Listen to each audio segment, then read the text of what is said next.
कौन सा 2001 का आंदोलन है और कौन सा 2025 का, इट इज कंटिन्यूइंग, ये जारी है।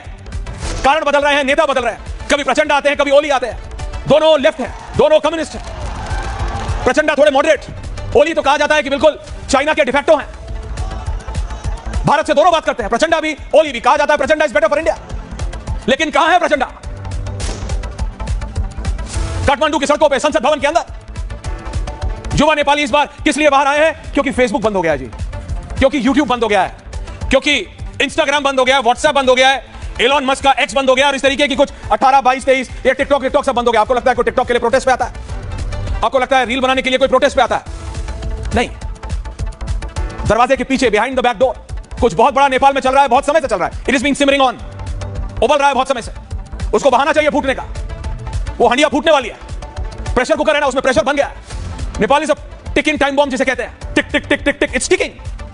और अगर नेपाल में कुछ भी होता है तो उसका डायरेक्ट इंपैक्ट, हमारा पोरस बॉर्डर है नेपाल से, हमारा पीपल टू पीपल रिलेशन है। आप जाएंगे तो लोग चावल खरीदने हिंदुस्तान आते हैं और फिर चले जाते हैं। एक समय था जब इलेक्ट्रॉनिक्स खरीदने लोग, जो पैसे वाले लोग थे, वो कॉर्डलेस फोन जब बड़ी बात होती थी, लेट 90s में और अर्ली 2000, अर्ली 90s ही बोलूंगा, तो उसके बाद तो मोबाइल फोन आ गया। नेपाल जाते थे उत्तराखंड के बॉर्डर उधर से, या फिर यूपी में गोरखपुर की तरफ से, बलरामपुर की तरफ से ऊपर। क्यों? नेपाल में इलेक्ट्रॉनिक्स मिलते थे। हमारा porous border enter and exit. Nepal में अगर कुछ होता है तो भारत पे उसका डायरेक्ट इंपैक्ट आता है, डायरेक्ट इंपैक्ट। और अगर स्ट्रैटेजिक बात करेंगे तो काठमांडू एक ऐसी जगह है जहां पे दुनिया की शायद ही कोई ऐसी स्पाई एजेंसी होगी, जी हां, शायद ही कोई ऐसी एजेंसी होगी जिसका फुटप्रिंट, यानी जिसके आदमी या जिसके फुट्स ऑन ग्राउंड नेपाल में नहीं होंगे। क्यों भाई? भारत के तो बनता है, क्योंकि नेपाल है, भारत से लगा हुआ है। भारत है तो पाकिस्तान, यानी रॉ है तो आईएसआई है। भैया रॉ और आईएसआई है तो चाइनीज है, चाइनीज है तो रशियंस है, रशियंस है तो अमेरिकन है, अमेरिकन है तो इजरायलीज है। आप समझ रहे हैं? शायद ही दुनिया की कोई ऐसी स्पाई एजेंसी होगी जिसका फुटप्रिंट काठमांडू में नहीं हो।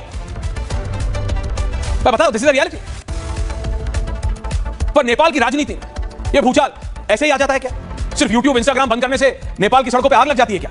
नहीं, there is something which we can not point our fingers on, यानी हम कोई ऐसी चीज है, ये जो लिस्ट दे दी है तुमने शुभम कि 26 ऐप बंद हो गए हैं इसलिए नेपाल की सड़कों पे, मैं मानने को तैयार नहीं हूं।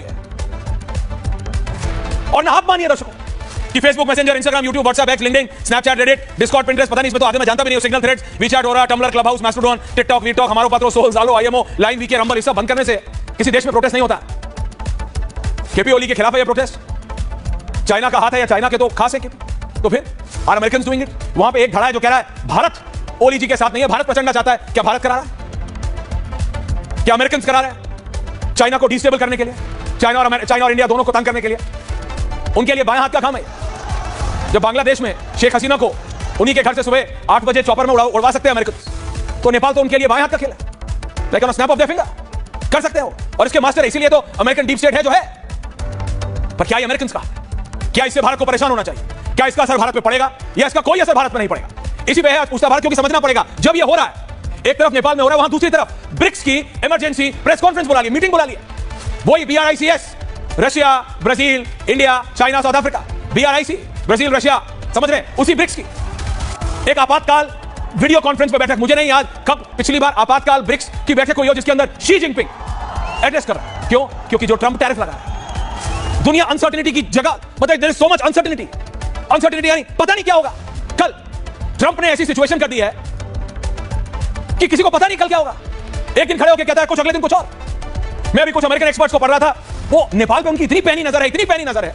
अभी मेरे साथ इन नेक्स्ट 30 सेकंड्स मेरे साथ सारे मेरे एक्सपर्ट्स होंगे, समझने की कोशिश करेंगे ये नेपाल में जो हो रहा है इससे किसका फायदा है? शी जिनपिंग का, डोनाल्ड ट्रंप का, या नरेंद्र मोदी का?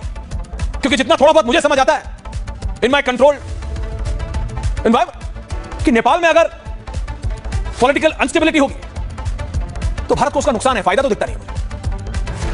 लेकिन हर सिक्के के दो पहलू होते हैं, तो कहना है